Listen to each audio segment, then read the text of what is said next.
Lakhtar Viramgam highway પર વિઠલાપરા ગામ પાસે આવેલા શ્રી કશ્યપ ફાઉન્ડેશન ટ્રસ્ટ દ્વારા સંચાલિત શ્રીમતી એલ.એચ. વરલાણી તથા શ્રીમતી આર.વી. નેત્રા કન્યા વિદ્યાલય ખાતે કોળી પટેલ સમાજના તેજસ્વી તાલાઓનો સન્માન સમારોહ અને નવીન પ્રવેશ મેળવનાર વિદ્યાર્થીઓનું અભિવાદન કાર્યક્રમ યોજાયો હતો.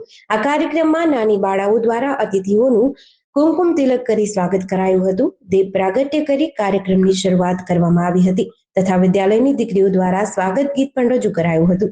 ઉપસ્થિત મહાનુભાવો દ્વારા પ્રાસંગિક પ્રવચન કરાયું હતું તથા મહાનુભાવોના હસ્તે વિદ્યાલયના 6 નવા નિર્માણ પામેલ રૂમનું લોકાર્પણ કરવામાં આવ્યું હતું.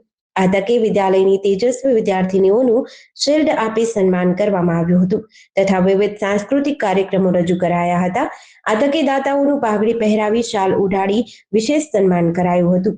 યોજાયેલ કાર્યક્રમમાં કોળી સમાજના પ્રમુખ, કન્યા વિદ્યાલયના ટ્રસ્ટીઓ, સમાજના આગેવાનો સહિત મોટી સંખ્યામાં લોકો ઉપસ્થિત રહ્યા હતા. જેડીસી ન્યૂઝ સાથે જયેન્દ્રસિંહ ઝાલા, લખતર.